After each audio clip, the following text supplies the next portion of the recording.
I told you it wasn't going to be 5 minutes, and as you can see, I have Duwayne Esau. I'm totally guessing how I pronounce your. That is correct. All right, fantastic. You got it.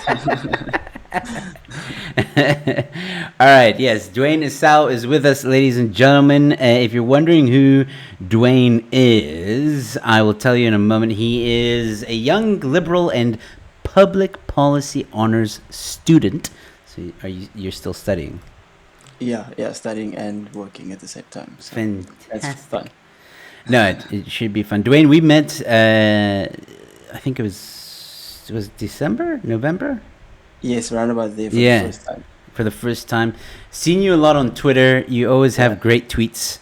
yeah. I enjoy Thanks. reading those tweets, and I've always wanted to have you on the show. So thank you so much for joining me. Oh, no problem. Thank you for having me. And thank you to your viewers. Awesome, man. So I thought we could talk a bit about what does it mean to be liberal in 2022. Now, the reason why I thought about this topic is because I know you're a libertarian. I consider myself sort of, I guess, I don't know, labels these days. And this is why I want to talk to you about this, is because Yeah. corporate media would have people believe, the public believe, that you and I are far right, I don't know, crazy people. Extremists. Yeah. Outright. Yeah. Outright. And we wear white gowns and we go to secret meetings and burn symbols. But but it's far from the truth. As a matter of fact, we don't like those people either. Exactly. So in just to help people out, maybe we should start from here. What is the actual definition of liberal? Well, I don't know if you mistakenly said libertarian, but I actually sort of define myself as a liberal, sort of a classical liberal.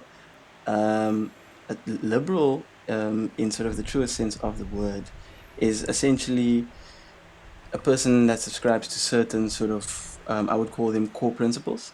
The core principles of the ideology, liberalism, as it were, is a belief in human rights, in equality, in the free market, in private property, and individual rights. But I think the sort of distinguishing factor when it comes to liberalism is that, as opposed to any of the other political ideologies, is liberalism believes that one ought to place the rights of the individual above that of the group. And that is often where liberalism differs with other political philosophies. And I think, in a nutshell, that is the best and easiest way to describe it without getting into all these sort of philosophical detail, which I'm sure we will do in the next hour. Yeah. I know, it's actually a great definition, and I would tend to agree with probably all of it. I think what is interesting though is how that definition has been twisted in today's current time. You know what I mean? Like, again, corporate media will try and label us as these very evil, horrible people. Yes, Just because we say these things and we believe in property rights. Oh my God, how dare you? exactly.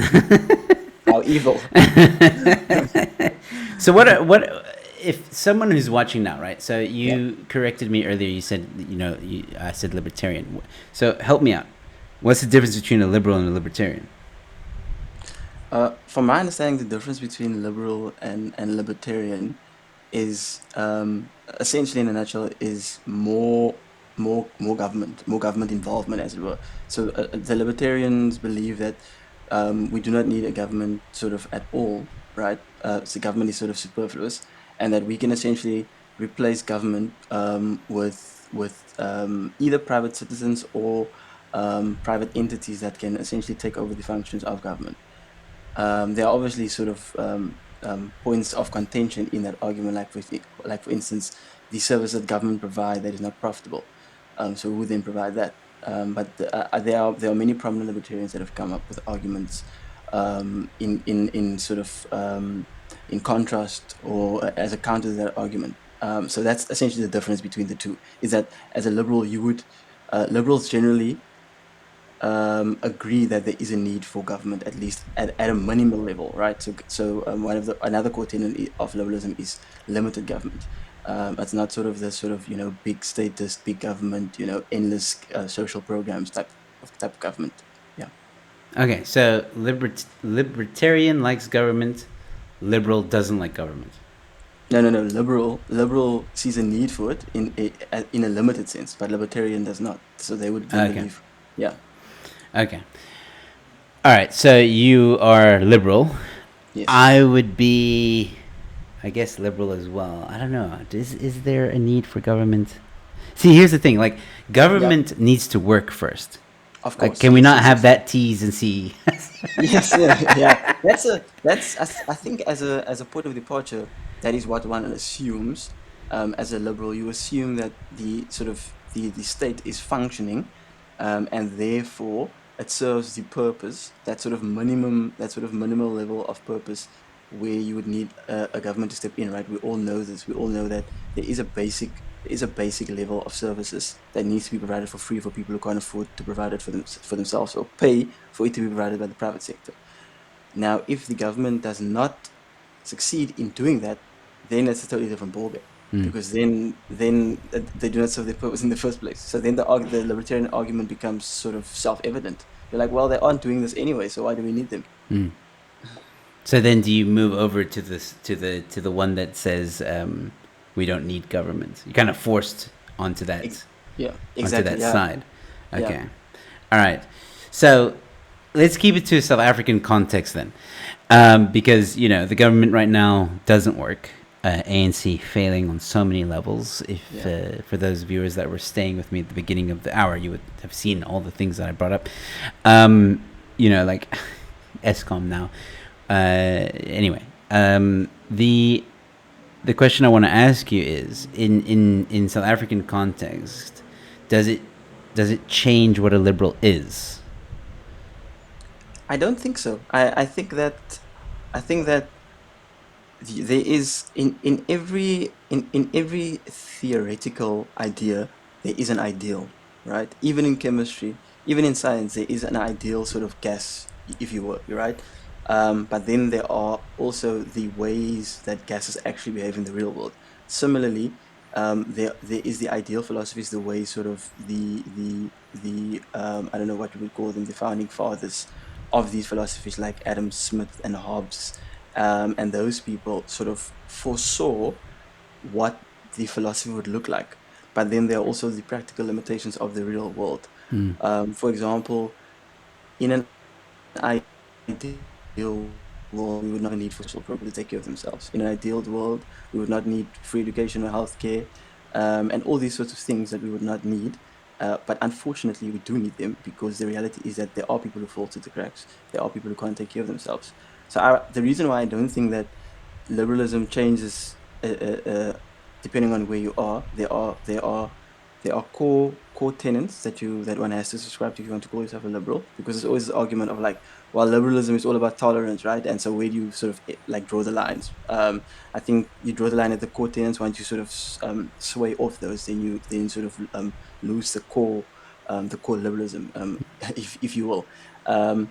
But yes, I don't think necessarily, when one comes to a South African context, that it's a completely different ballgame, because ultimately, where liberalism was applied previously, as a country, we still have to get there. I mean, if you think of the sort of first world countries, as they're called, or developed states, most of those countries operate under a sort of a liberal democratic system, right? Yeah. Although there may be technical differences, and my point is that they have been where we are now. They were once developing countries. They were once countries where unemployment was an issue. If you think of America during the Great Depression, they were once nations where unemployment was kind of out of control. But when they then implemented liberal policies, they managed to save themselves. And even South Africa, I think, at the sort of dawn of our democracy, this is what I find interesting about the sort of whole, whether or not liberalism is applicable in South Africa and whether it would work.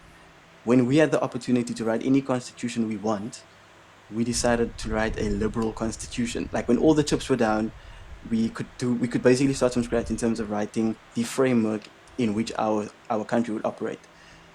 We landed on liberalism, and that was not an accident. It's because that is the only model that allows people of different races, different religions, different creeds to live their life as they see fit without constantly being at each other's throats.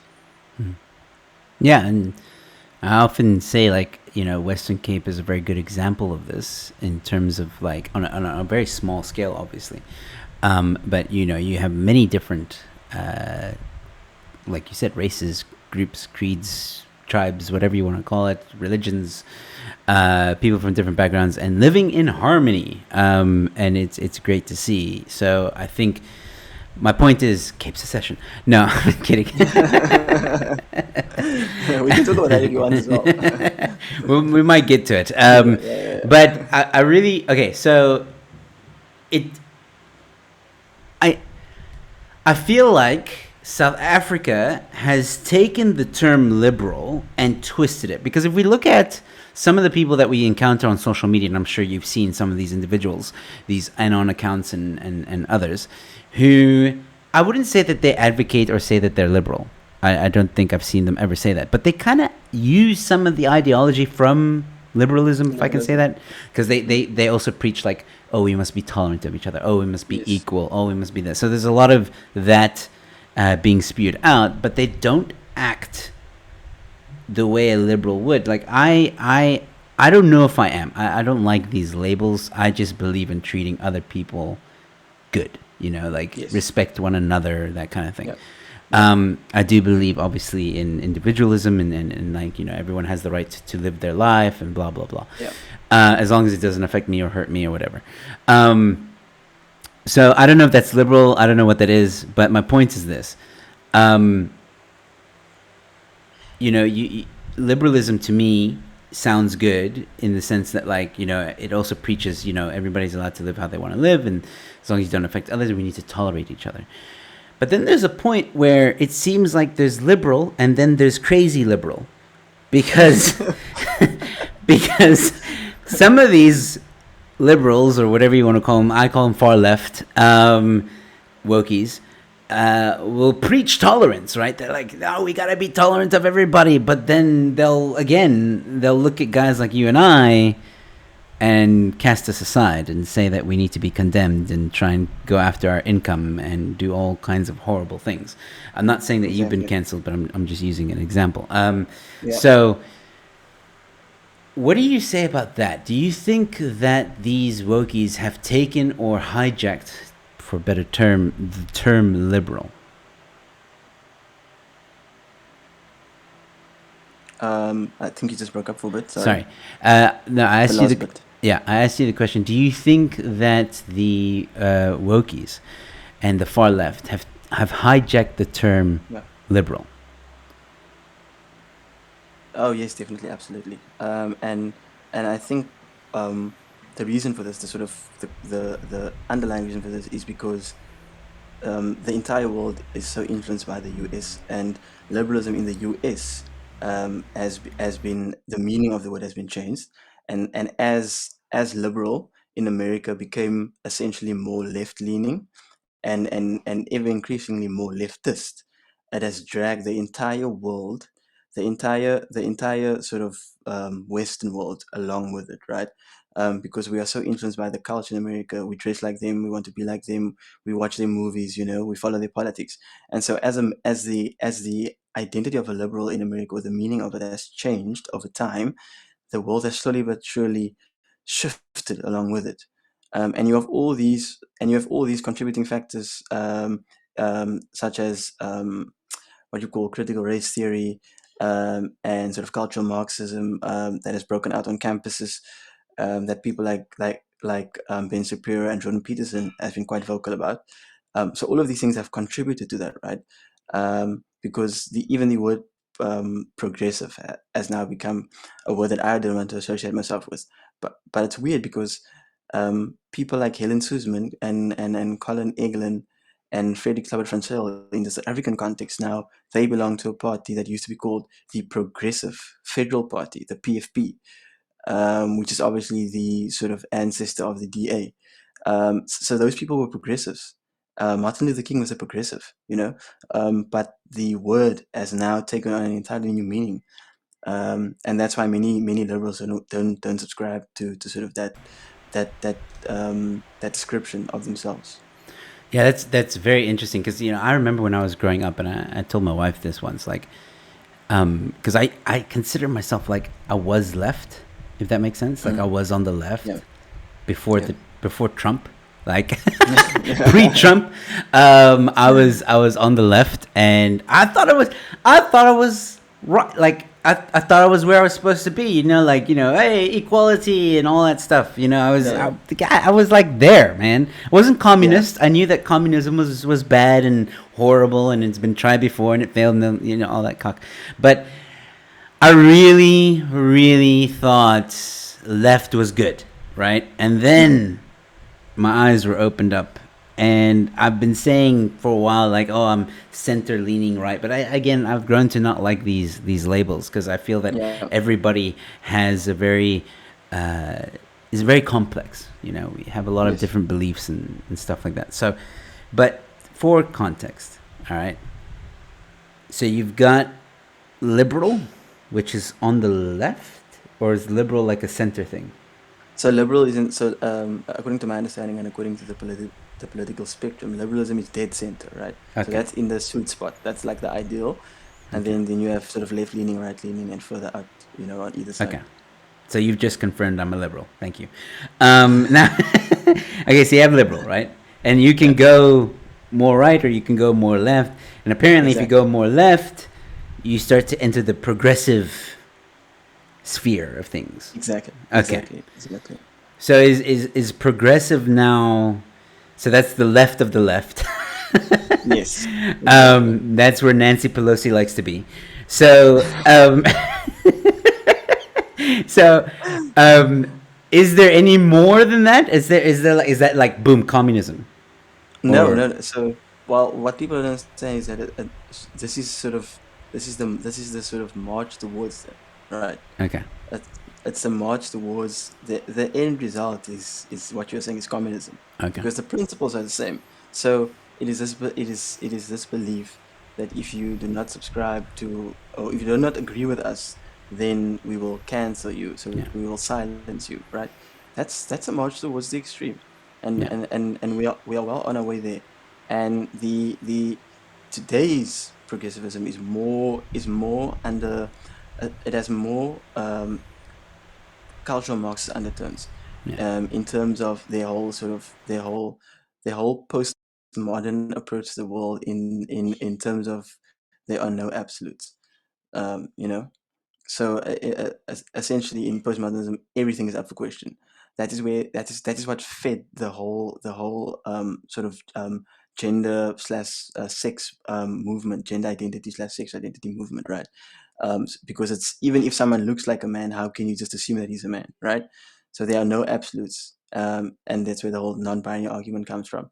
But to your point, yes, you can go further than progressive. So progressive, as I currently understand it, is right between sort of liberalism dead center, and then your sort of far left, which is like complete Mao Zedong, like communist regime vibes, so that's completely. But even the progressives of today, they some of them clearly state, and you can notice it by sort of the people that they idealize, like say Che Guevara, those are people that wanted to implement a system, a political and economic system that have led to the deaths of literally millions of people. And what these people don't understand is that we aren't going to. There's no way to do it better. It is the idea itself has a fatal flaw, because it encourages a form of irresponsibility, right? Because it's all about sort of this communal living and this communal responsibility, and we all know what the story of sort of the tragedy of the commons. If no one owns a piece of land, it quickly turns into a dust heap, because if no one owns it, no one has the incentive to take care of it. It's not new ideas. We've been here before. yeah. I agree with everything you're saying. I mean, like it's Yeah, but this is again, these are the things that I started thinking about when I was on the left. That I'm like, wait a second, guys, we've done this before. It doesn't work. Why do I feel like I'm being pushed in a certain way? It doesn't make Yeah, sense. And I got a funny story though about the Che Guevara thing. yeah, So just a quick side bit. Um, I used to wear a Che Guevara shirt, yeah. but I'm like, not surprised. oh, you're not. What the hell? No, because normally everyone that's like, because so people that are that there's like this is a huge generalization, but people that sort of identify themselves as left leaning or leftists are way more into these like cult figures, right? So they'll Yeah, wear like the Che Guevara T-shirt, and like you'll be able to identify them basically from the way they dress and the way they behave. Whereas people sort of more to the right or right leaning as like conservative, classical liberal, those that side of the spectrum, like you won't see someone wearing a Ronald Reagan T-shirt, you know what I mean, yeah, or like a Margaret Thatcher lapel pin. Like, it's just because those kind of people don't lend themselves to things like that, because because they understand the danger of sort of cultist ideas and behavior. yeah. It becomes more about the personality than anything else. Then, Yeah, I think I was in my teens, like young teens, when I wore that shirt, and I was actually going through my old album, and my wife saw it. She's like, "Oh my God, you wore Che Guevara shirt," and I'm like, at the time, I didn't even know who he was. He was just everywhere. And then I googled yeah, him, and he was yeah, like this guy. And then once I found out what he really did, like I stopped wearing the shirt. But like it was one. It's like, you know how things just get into the mainstream, and then yes, everybody's yes, like no, of wearing course, it, and then you're like, oh, I want to be cool. I yes, of want to. course, I was like, even yes, like, even when I first saw the shirt, I didn't even know it was Che Guevara. Like I was like, yeah. You just oh, thought it was a that's the cool guy shirt. I've seen before on a shirt. Yeah, I need to get that shirt. Yeah. I mean, I feel like Che Guevara is still excusable because, like, um, he, there's such a romantic idea about Che Guevara, that has been created by sort of history and academics and pop culture, like, but I've seen certain shops selling like literally cups and T-shirts with the face of Karl Marx. And I feel like Yeah. there's no way that people don't know who that is. Like, there's no way you don't know who that guy is. No, And like Marxism, I never literally in wore, the name. I never wore that. I never wore Karl Marx, and I never wore a swastika. Sorry, Okay. not a swastika. Well, I never wore that either. But I mean, what I Yeah. mean is not a swastika. What's that thing called, man? The Russian that was on the USSR flag. The hammer and sickle. The hammer and Yes, sickle. yeah, that Yes, one. I yes, never yes. wore a shirt because you see them nowadays. Kids are wearing that. Yes, they're very popular. They're And very I'm popular. like, really, guys? Like, not even me, who was on the left at a time, would wear that because I knew there was like a limit, you know. Yeah, So exactly. yeah. Yeah, yeah, yeah. All right, getting back to the topic, and you said classical liberal earlier. So that's something I Yes. personally want to know. What is the difference between a Yeah. liberal and a classical liberal?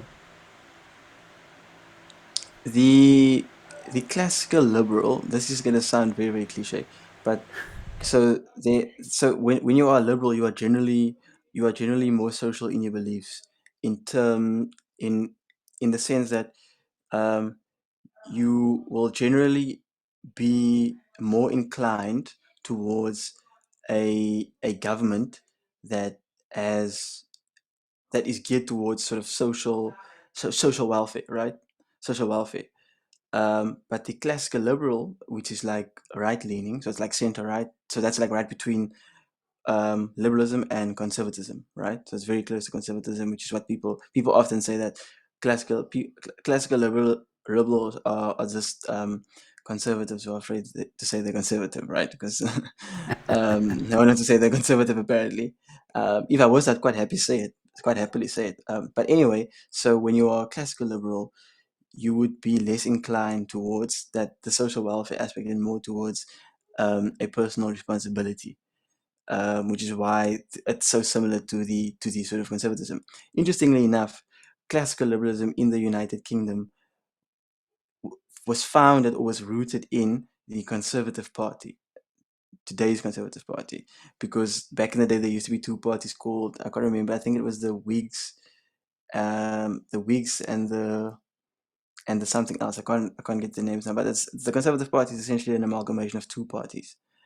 Um, and so they took the sort of kind of best of both worlds, as it were, the sort of the best of the left and the best of the right, and turned it into um, classical liberalism. But classical liberalism is distinct from the sort of mainstream or sort of just normal, run-of-the-mill, moderate liberalism, right? And that's how I would describe it from my understanding. Okay.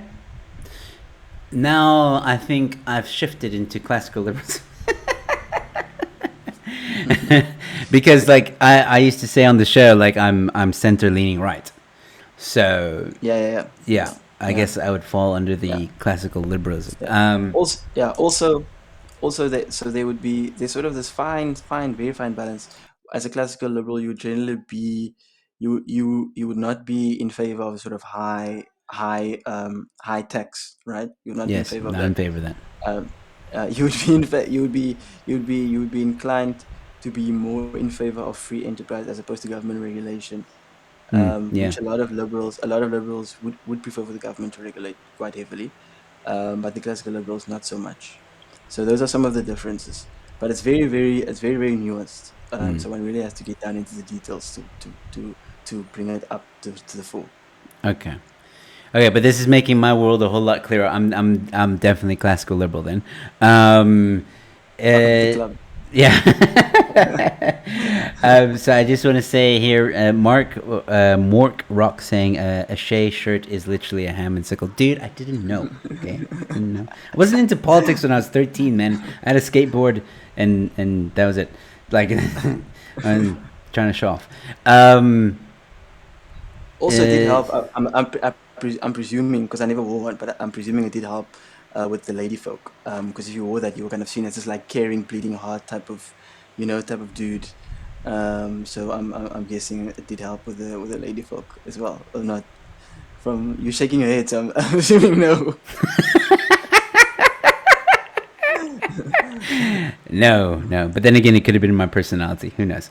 Um, all right. So I see a question from Mork, which I do want to ask you, but I'm going to leave it for later. So Okay. I'll get back to it later. So thanks, Mork, for the question. I will get to it. I will get to it. So okay. So now like I've been wondering for the longest time, man, what is classical and liberal? So you're really clearing up some things for me here. For the most part, I think liberal is not necessarily a bad thing. Um, and if it's not, like I think the DA would be considered a liberal party, or am I wrong in saying that? Do you think? Do you think it is? Rather. Yes, I think you are right, especially because has now essentially made one of its policies a social market economy, which firmly identifies it as a sort of dead center moderate party, because in the most progressive societies in the world right now, that's the model that they are implementing, a social market economy. So the social market economy is more geared towards sort of the social welfare Yeah. of the people in that economy, right? And it's also geared towards having the actual workers in the economy actually have sort of ownership of the fruits of their labor, right? As Yeah. opposed to just earning wages. But that is also still quite a new idea for us as a country, and a lot of people sort of there's a lot of misconceptions around it. But I think you are right that the day would be in our country, at least, the Liberal Party. Yeah. Yeah, well, that's why I asked, because the DA, I've been told, is not a liberal. Well, it is the Liberal Party, but at the same time, mainstream media again, or corporate media, would label it as like this horrible, racist, like non-progressive, Yeah. non-liberal, or liberal. What was the one headline I saw? I could have sworn like a few years ago I saw a headline that said like DA trying to be liberal or something to that effect. Like that was Yes. the message that the Yes. headline was trying to convey. Yeah. Um, and as a matter of fact, I think, in my opinion, it would probably be the most liberal party Mm. in South Africa. It, I stand to be corrected though. What do you think? No, I agree with you. I think I think this ties in with what we were discussing earlier, as with regards to how the meaning of liberal has changed, and how the entire world really has slid to the left, and how even if you are even if you are now in the middle, because they are so far left, you seem like you are on the right, like Mm. literally a right winger, which is not true. Because if you actually read the DA's policies, the party clearly states that they believe in equality of opportunity, not equality of outcome, which is where the whole sort of quota argument comes in. And I think the core the real shtick that our sort of media has with the DA, and that a lot of people have with the party, is that they do not subscribe to sort of quotas in terms of race, um, and that they sort of believe in the equality of opportunity. And then also, with that goes the belief that one should implement sort of a free market system, free market economy, right? And that governments would step back. But there's all these sort of misconceptions, but it all stems from the core belief, because in our country the ANC has created this climate where BE is essentially it's a part of our civil discourse. You can't have a conversation without BE and without sort of redress, right? But the DA does have a redress policy. It's just not based on race. So it is possible to implement a redress policy without looking at someone's race whatsoever. Because the problem with the fact that someone is colored, white, black, Indian, whatever, pink, purple, and poor, if they are X race and they are poor, the problem is not that they are X race. The problem is that they are poor. So when you are testing who you should be assisting and where readers should take place, it should be anyone who's poor. It doesn't matter what race you are. If you are poor, you need the state's assistance to improve your circumstances.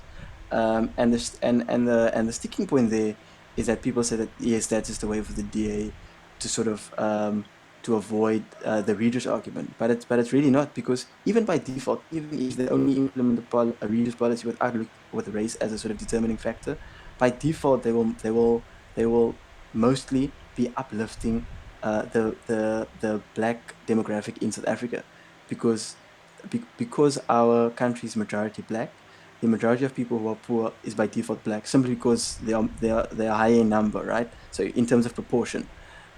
So even then, even if you don't look at race at all, you will still end up uplifting more black people out of poverty than you would any other race, just on pure number, on a numbers game. And because of that, because the DA doesn't sort of explicitly say we will uplift X race, or we will do X for this, or we will do this for X race rather.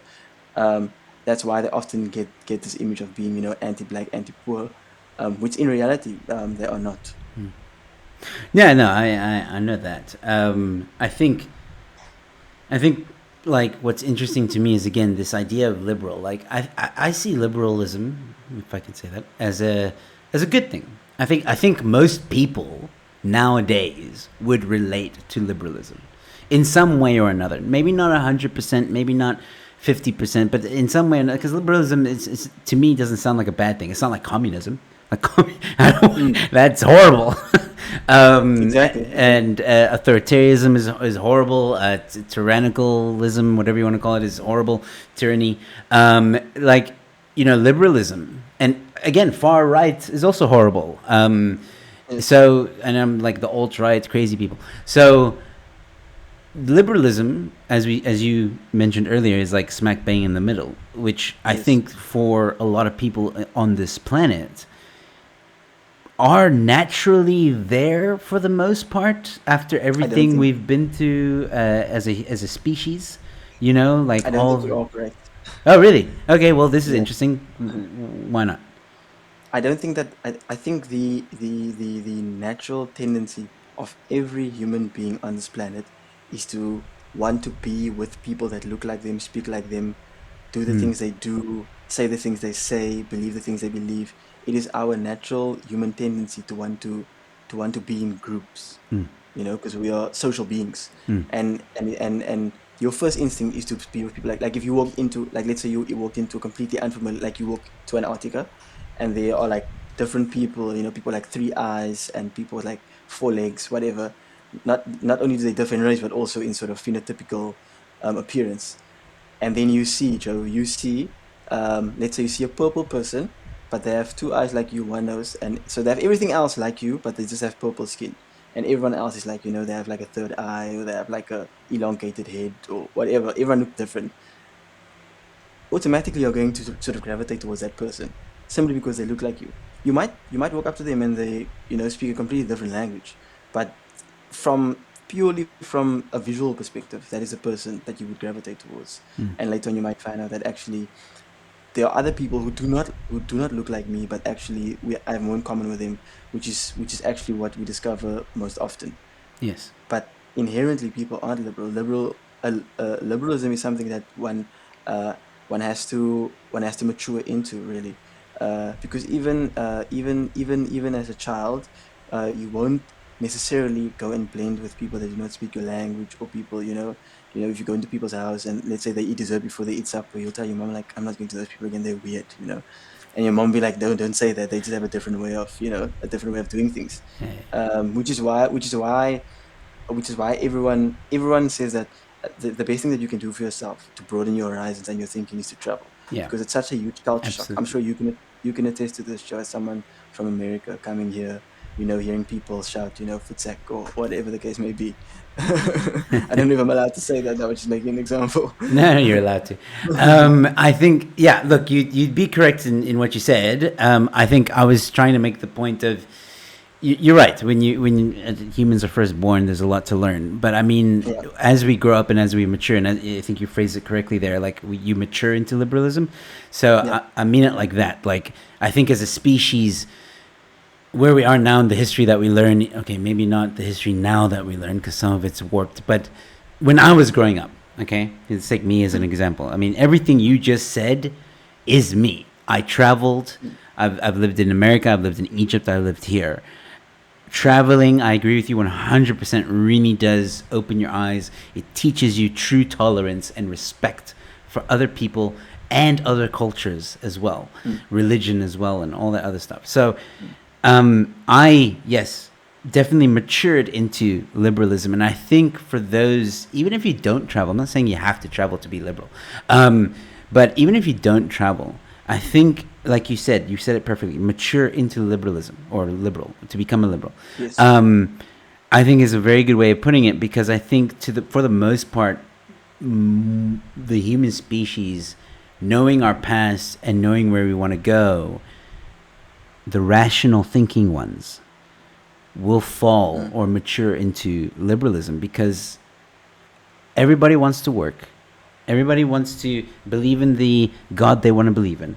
Everybody wants to work, provide for their family, own a house, have a family, and protect them, have the right to protect them, all that stuff.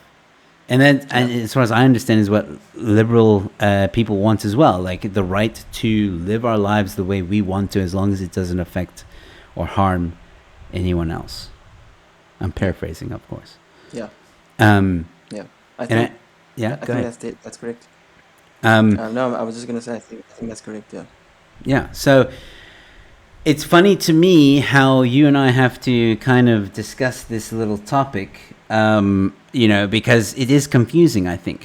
It can get confusing, the way the corporate media has attacked some people who, I mean, do you know Russell Brand? Yes, I do know Russell Brand. The other day, he was labeled as alt-right. What? Really? Did you not hear about this? Really? Yeah.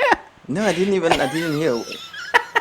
I'm sure there's So, some ridiculous reason. yeah, there is. So, do you know, you obviously know Joe Rogan, right? Yes, I do. Okay. Yes. Huge So, fan.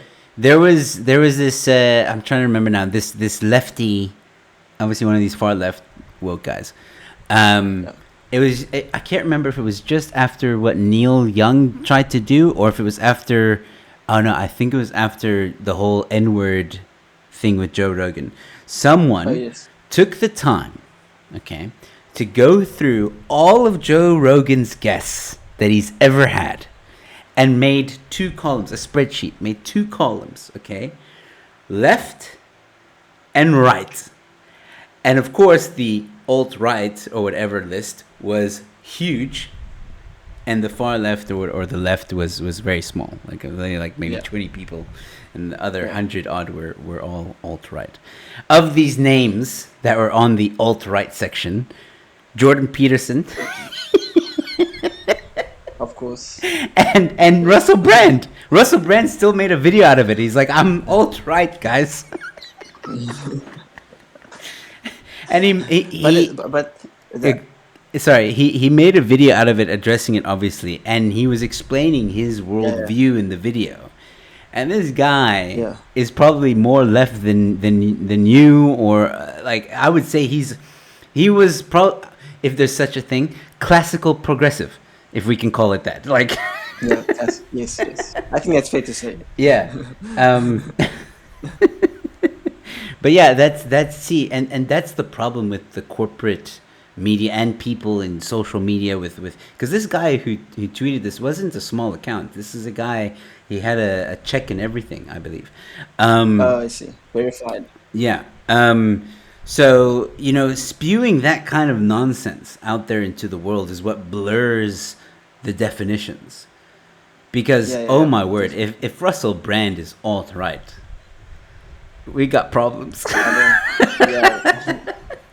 If Russell Brand is alt right, then I'm probably, I don't know, Genghis Khan or something. I don't know. Cheapest. But and that's an indication of what we started this whole discussion with, about how the meaning of the word has essentially changed so much as to almost lose its meaning to begin with. Exactly.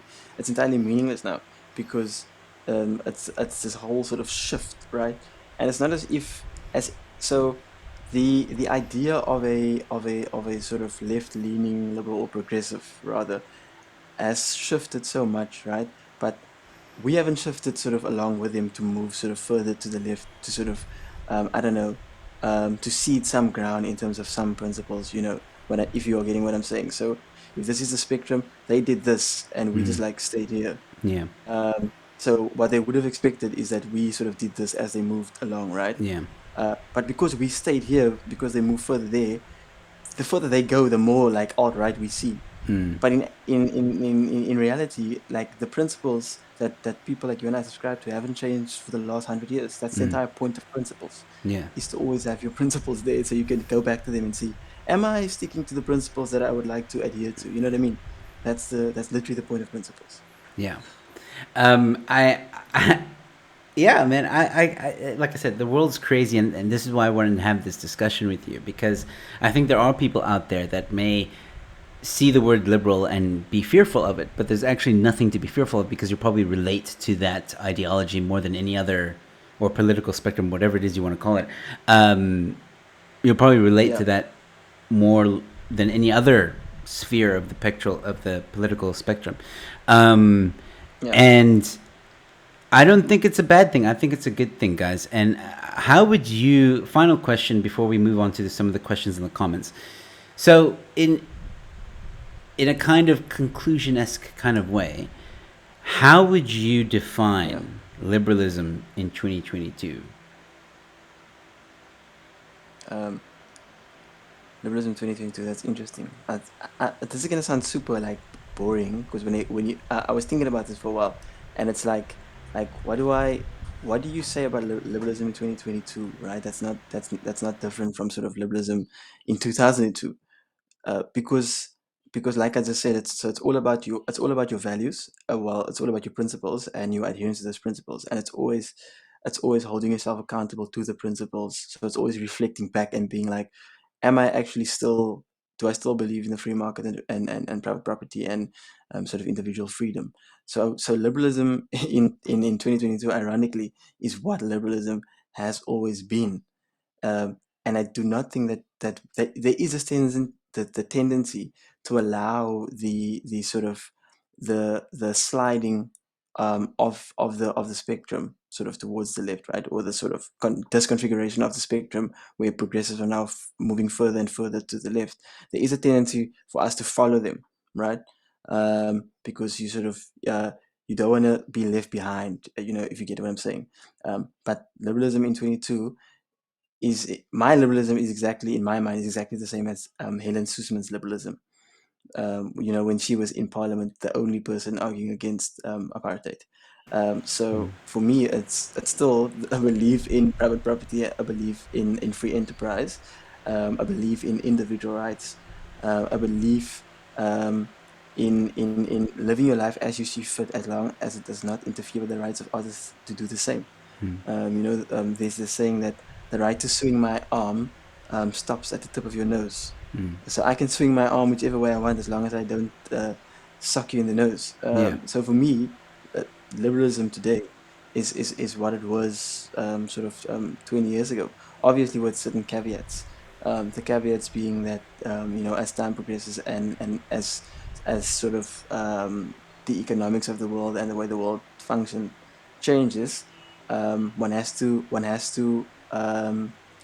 take on sort of certain ideas that you would not otherwise have taken on under different circumstances, right? So for example, the basic income grant is quite a huge topic, Yeah. which in principle I'm a supporter of, but with the caveat that we have the money to pay for it. In other words, we have we have the we have the economic we have the economic growth. You laugh, but we don't have the money to pay for it, and No, everyone's that's like, why I'm yes, basic laughing. income grant, everyone needs the money, yeah, but we also need the economic growth Absolutely. to be able to pay for that huge bill that we will be adding to our fiscus. So that's, for example, an idea that most liberals now agree because of the way the world is changing and the way that economies are changing.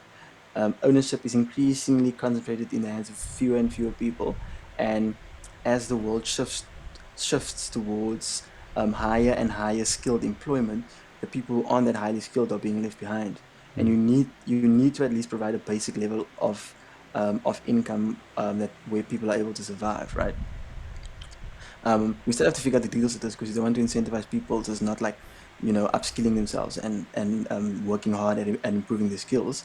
But I think most liberals now recognize the need for that. But if you ask me that, like in 2002, for example, I would have said like no, well, basic income, that's like communism, But now I'm like, well, actually, because of the way the world now works and the way our economies are sort of changing, um, you know, you could become a billionaire overnight, but that's gonna happen for one in like 10 million people.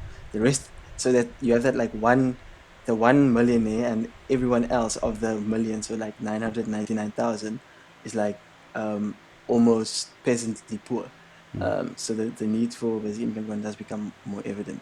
But yes, Joe, in a nutshell, liberalism in 2022 is what it has always been. It is the adherence to those principles, and most importantly, it is the belief in the primacy of the rights of the individual over the collective. Look, I think that is an answer because, in a way, saying that it is the same that it's always been will clarify or clarify some of the confusion that some people may have. You know, that saying that it is what Mm. it's always been. It hasn't changed. The principles are the Yes. same. Don't let corporate media and other idiots on Twitter make you believe otherwise. And do the research, guys. Do the research. Yeah. Find out for yourself what a liberal is and what a communist is and what all these other far right people are, and you will see that. You'll see that me and Duwayne are not far right at all. Yeah. We're nowhere near. Uh, Um, Also, I think that Go ahead. yeah, I just wanted to say I think that sort of for people like us, well, for people like me at least, because I'm a policy nerd, or policy wonk as they call them, and I'm someone that's because I have a personal interest in politics because I believe that it's a good way to contribute value to the world, because I believe that one can really improve the lives of your fellow sort of human beings through good public policy and politics, right? So I'm naturally interested in these sort of labels and the political philosophies, and maybe perhaps you as a host of a show about current affairs. But generally, people shouldn't care about these labels. Do not allow the label to discourage you from subscribing to the values that within your sort of inner being, that these values are, are right, or they are virtuous. Yeah. Because there's no such thing as right. Right is always relative, but they are virtuous at least. What I would like to say is that they are virtuous in the sense that these are the values that the ideal human being should believe in. For example, equality before the law and those sorts of things. Yes. Yeah. No, absolutely, and I would agree with that. There's also what I was trying to say earlier as well, how you mature into it.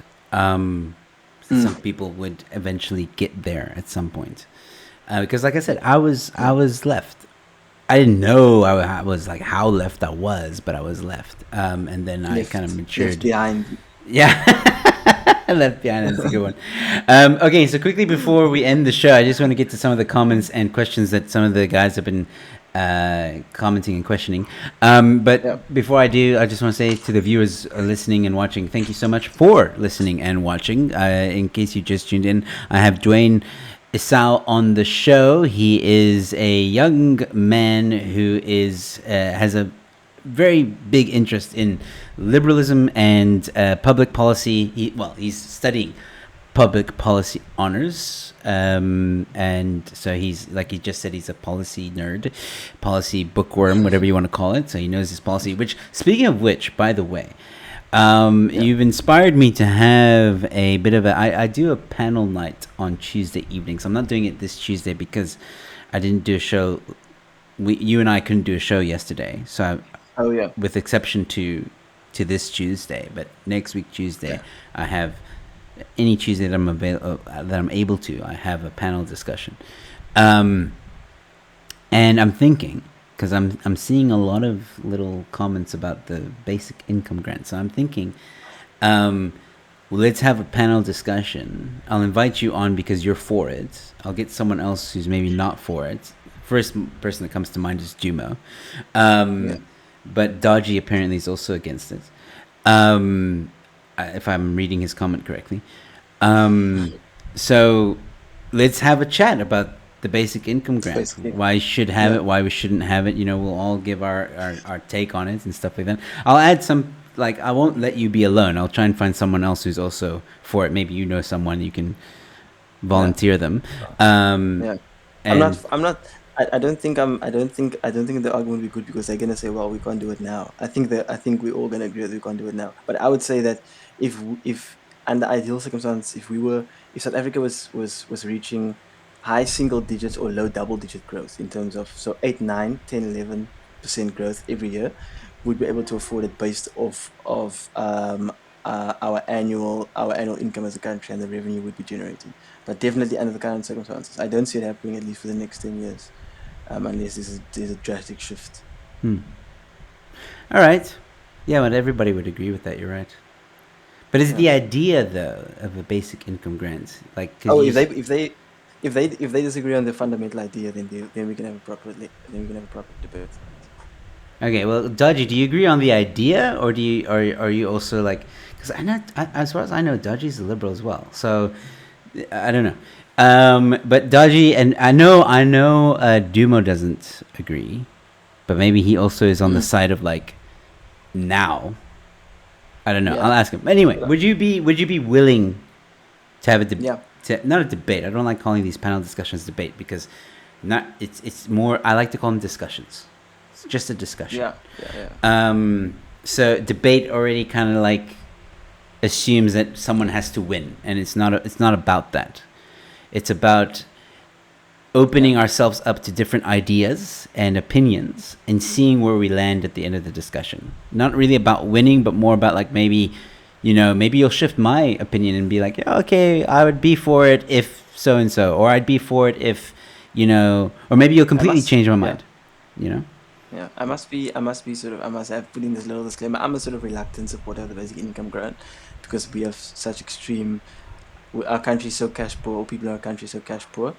If I was living in the UK, Canada, or any other country that had been achieving decent economic growth, where jobs were easily found and unemployment was low, I would not be supporting a basic income grant. So I say reluctant because I have to be practical in terms of the economic situation in our country. But I think the discussion will be around the idea of it.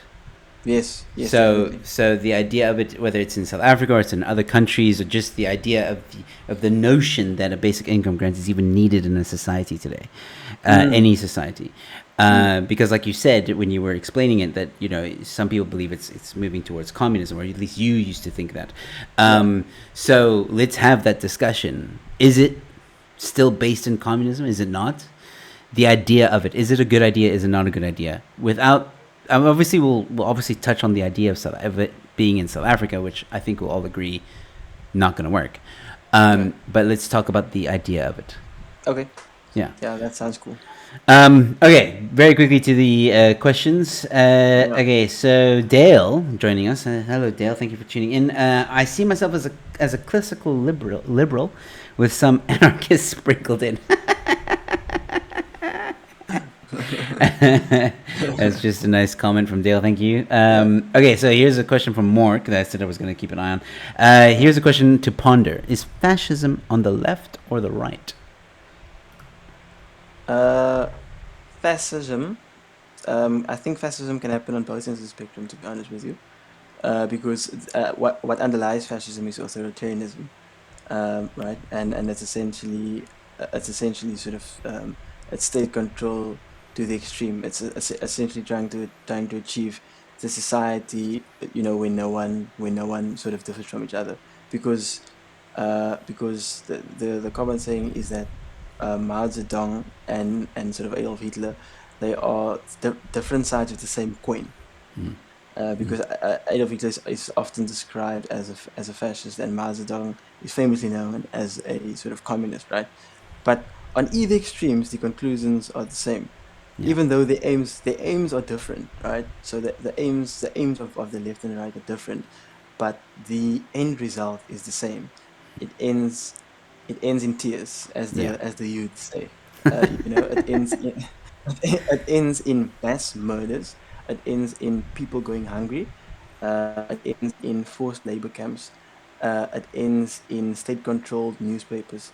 It ends in no freedom of speech. It ends in the state controlling every asset, every facet rather of your life. yeah. So I do think that they happen on both sides of the spectrum. Would you call Justin Trudeau a fascist? I wouldn't go that far. I wouldn't go that far. I wouldn't go that far. All right, so I would say that I would yeah. say that as Dale called himself a classical liberal with some anarchist sprinkled in between, I would call Trudeau a progressive with some fascism sprinkled in Okay. between. That's a fair point. All right, so Dodgy, this is just a comment on the basic income grant, is a direct Yeah. opposition to liberalism, since it creates dependency on the state. We already saw how government tried to use it to their own benefit, not the people. So, of course, like we said earlier, here in South Africa, bad idea. I think we can all agree with that. But I like the first part of that comment. So I think that's something we'll also discuss on the evening. Mm. This again, the idea. It's the idea of it. Yes, definitely. So, and Dale also saying the problem with liberalism is that it has no way of stopping itself from its own destruction. It's too open and free. It's so free that it allows itself to self-mutilate. I think you mean progressive. No, I understand actually perfectly what Dale is trying to say. He's saying that the core problem the core issue with liberals and liberalism in general is the tolerance question, right? Is that should we be tolerant of intolerance? Because then it's a sort Oh, of I see. snake. It's a snake eating its own tail, right? Because once you become tolerant of intolerance, it then becomes intolerant towards you, and it could come to a point where it comes. So let's say we are a group. So to make it clear, let's say a group of liberals are are Jewish, right? Let's say a group of liberals are Jewish, and we find ourselves in the Second World War. What should we do? Should we fight back, or should we just be liberal and say, no, we're going to tolerate, we're going to be tolerant, we're going to be tolerant. So the argument then is where you draw the line. And as a classical liberal, you recognize that there is a point where you need to draw the line.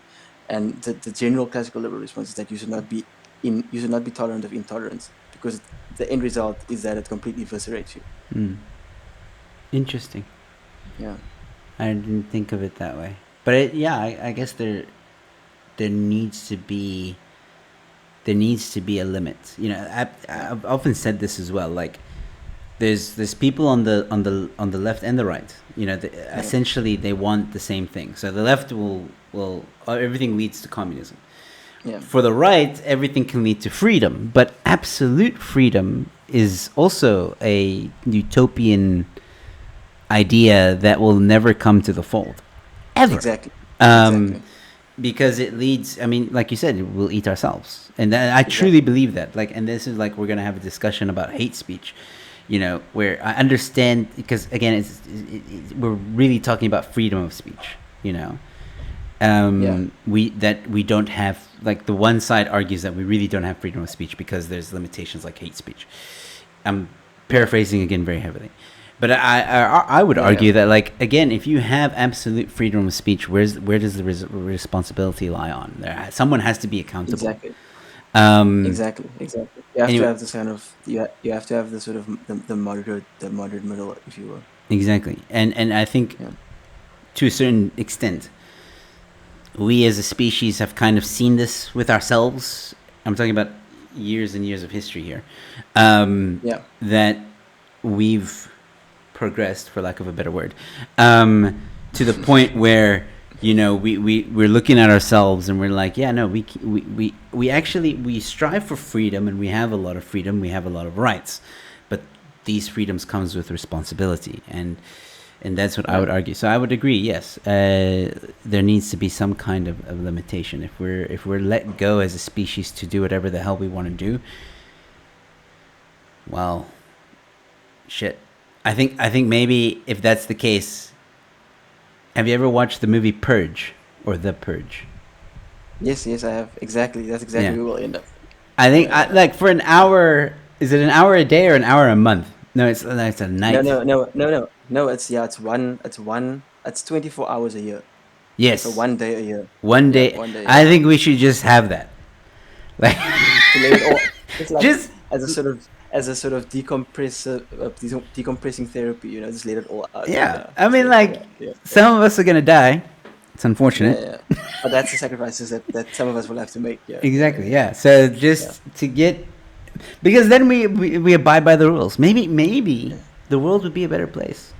It's crazy to think of. That's exactly how they started with the idea, and then they ended up I promise you, there was one guy in the purge who was like, maybe we should just let people, you know, what if we could decrease crime by giving them 1 day where everyone could do anything, which on paper it would work, because even in there it's like outside of that purge day, like because you see before, right? You see like how the society is before, as people are preparing for the purge day, and it's like, you know, everything is sort of idealistic and things are perfect. And then you could see on paper that would be a good idea, because then in your mind, even criminals, everyone in the world, right, everyone in society, in your mind you would be preparing yourself for this 1 day. So everyone on every other day would behave as perfectly normal human beings. Obviously there would still be outliers, but the majority of people would still behave. So you would drastically reduce crime, but then at what cost? Yeah, that's the big question. At what cost? Because, man, you'd have to be Fort Knox in your house for that evening. Exactly. But let me tell you, I'm not gonna lie. There are, without getting in trouble on YouTube, let's just put it this way: if there was a purge, I'd maybe, the 24 hours would not be wasteful. Wasted. Wasted. Yeah. That's the best way to put it. Yeah, let's put it that way, and I'll let people imagine what that means. But conclusions. Yeah. And I think that's a great way to end the show. Duwayne, you are a fantastic human, and I thank you so much for coming onto the show and giving an hour of your time. I would love to have you back, and I'll definitely let you know about the basic income grant panel discussion. It'll probably only happen towards the end of March or beginning April, but we'll be in touch about that as soon as I find. And if you have anyone that you know that supports it as well, please send them my way. Will do. I think I'll try and get someone that's more economic in background. Ooh, that's a good idea. Economic, yeah. Yeah, that'd be great. And we can have a nice discussion. So Ladies and gentlemen, this has been Duwayne Esau. Once again, his Twitter profile is linked in the description below. If you liked what you saw tonight, please give him a follow. Duwayne, I will be separating this interview into its own interview, and I'll send you the link to that once it's out. So people don't have to watch the whole 2-hour show. They can just go straight to your interview. But yeah, Duwayne, anything you want to say in closing? I think in closing, what I would like to say is that people should not allow themselves to be led by the nose when it comes to when it comes to their values and beliefs. Believe in what you want to believe in, whether it's conservatism, liberalism, whatever. But actually, do take the effort to find out what it actually is that you are subscribing to. Because what I find is that a lot of people just say that they identify as a certain thing without actually knowing what it means. And that is often how people end up, actually believing in something that they don't believe in, ironically, because they don't actually understand the underlying values of it. I don't think that most people, like the most young people today at least, who say that, communism is the best thing and we should just, Bernie Sanders is their role model and Che Guevara t-shirts and, Karl Marx cups because it's hip and trendy. I don't think they actually know what the end of that road leads to. So just a little bit of effort, literally, just like Google stuff, just put in a little effort, watch some Joe Rogan, watch some Joe Emilio, put in a little bit of effort and try at least get to a basic sense of what it is that you believe in. Absolutely. Like, best thing you do is just research, guys. Yeah. Don't always trust the science. Wow, what a way to end. All right. Before we go, Dodgy has a message for you. I forgot to tell you. He says, "Follow me." He said Dale, but he means Duwayne. Yeah, you can take that all in. And here I can't actually read it. Oh, he says, "Follow me back." He meant to say Duwayne, or I'll come for you on Purge Day. Okay. Let me, after the show, I'm gonna follow that guy back because I need some allies on Purge Day. Is the Dodgy Idealist? So the same name you see there is the same on Twitter. He's followed you apparently, so shouldn't be hard to find. Cool. Yeah, I'll give it a follow. And then all right, cool. Duwayne, you can hang up and I'll chat to you later. I'm just going to end off the show very quickly. So once again, thank you so much for coming on and fighting for liberalism. Thanks. I'll see you Friday at Purge Club. Okay, awesome. Fantastic. I'll see you there. Ladies and gentlemen, that was Duwayne Esau.